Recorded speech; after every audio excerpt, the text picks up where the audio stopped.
Before we start the video, you should subscribe. Here's the funny YouTube graph that gets people to subscribe. With that out of the way, let's begin. So, I've been thinking. Bard is a pretty cool class, you know? I've also been thinking. Thorium doesn't have a post-Moonlord, but you know what does? My favorite mod, Shadows of Abaddon. So with this knowledge, I decided, what if I put the Bard class against Shadows of Abaddon's post-Moonlord? Here's what happens. First, Moonlord needs to die. And of course, I activate True Mode, because I hate myself. I'm using a mod called Upgraded Accessories that adds in busted accessories. I'm trying to break this class as much as I can. After killing the Moonlord, this is our setup. The Lunar Ninja boots count as boots, wings, and a dash, and with Wing Slot mod that leaves a lot of space available for damage. All accessories are reforged to Menacing for maximum damage output. Also, don't ask me why I chose the Royal Guard. I just like it.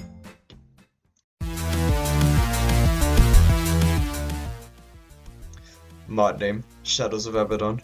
Abaddon isn't final boss. Anyways, Abaddon's first phase is pretty straightforward. You summon him, and then you get shot at. That's it. In his second phase, he disappears and summons despair adversaries. Sound Sage's Lament makes quick work of this. When you know how to use Sound Sage's Lament, it becomes very overpowered.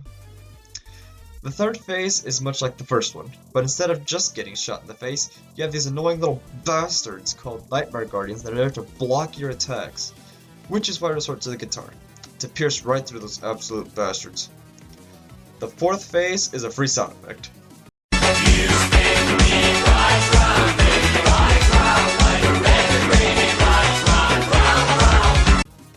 He summons balls to spin around you. So I just sit there with the Sound Sage's Lament and fire away.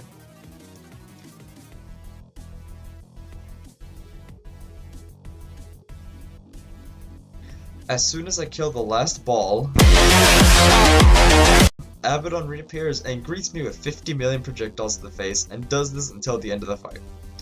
This fight was painfully long, so I decided to place the Royal Guard with a new accessory called Vengeance from the Upgraded Accessories mod, which is on screen right now. This will allow me to penetrate 10 more defense, dealing more damage.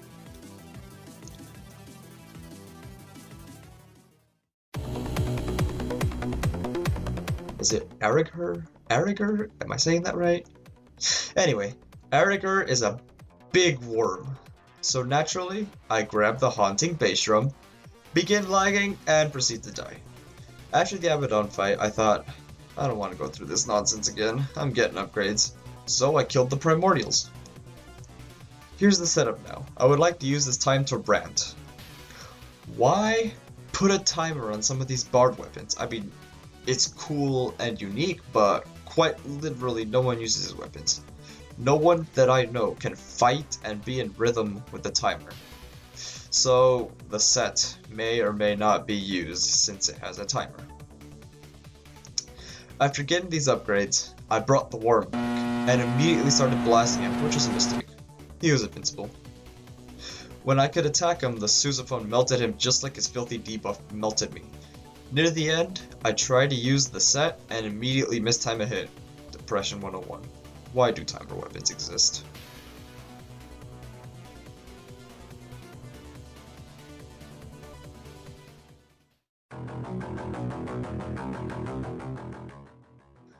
As soon as the Lost Siblings are summoned, I am greeted with 6,000 bullets to the face. RIP character.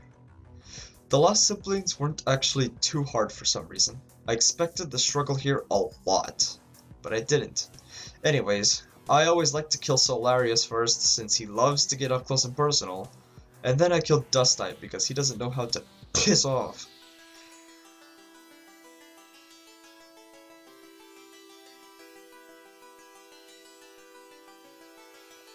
My main worries were when Novaniel showed up. How do you pronounce that name? Is it Novaniel? Novaniel? I don't know.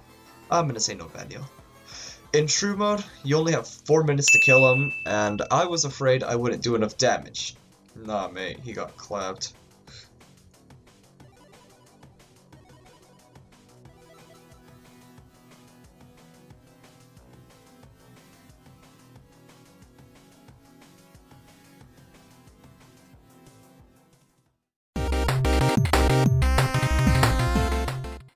Dan, if you're watching this, what on God's green earth is this? I love how many of these meme quote things there are in this mod. Anyway, I spent way too much time fighting this absolute bastard, more than I would have liked to. I died like 3 times. Even then, Araghur decided to go invincible during a sonic spin dash and then proceeded to spam the attack. You're too slow! Since I'm bad, I decided to try and stick with the black MIDI so I could keep on healing the massive amounts of damage he dealt. Other than that, there's not much to say about Araghur, other than 1, how do you pronounce his name? Araghur, Eraser, I hate myself for saying it that way, and 2, ah!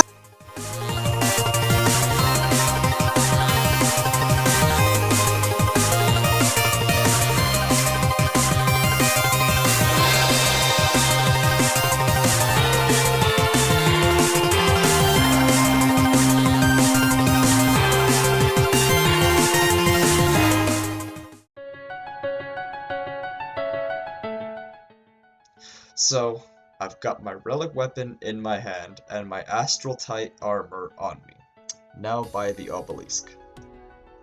So, Nihilus, is it Nihilus? Nihilus? I don't friggin' know, I'm saying Nihilus. Nihilus is a special boy. You need very specific sets of items such as holding a relic weapon and wearing a full set of astral tight armor to buy the obelisk. He gives you a debuff that makes his debuffs insanely strong on you if you're not wearing astral tight armor, which I'm not. Only reason I somehow survive is the fact that I spam the black MIDI and heal up when I get hit.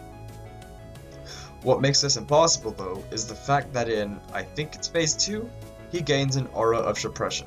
The aura of suppression can only be destroyed with the relic weapon, which we can't use since we're a bard. No, I'm not gonna cheat and use a relic weapon for only that part. Well, without being able to kill the aura of suppression, we can't kill Nihilus, thus ending the run here.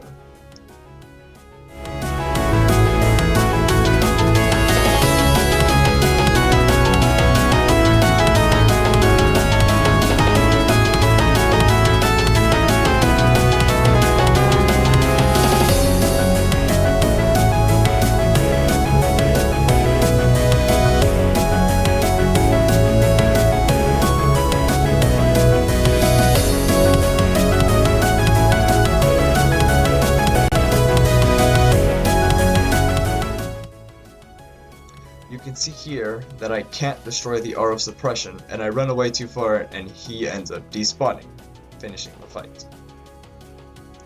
Well, thanks for watching everyone. If you made it this far, then very nice. Have a medal, I guess. Make sure to subscribe or I'm gonna have to pull out the graph again. I will do this for Thorium's throwing class, maybe against Elements Awoken or Ultranium or something like that, but Bard against Mod of Redemption is next. I already have the footage. Well, that's it for this one, and I'll speak with you all later. Have a great night, everyone.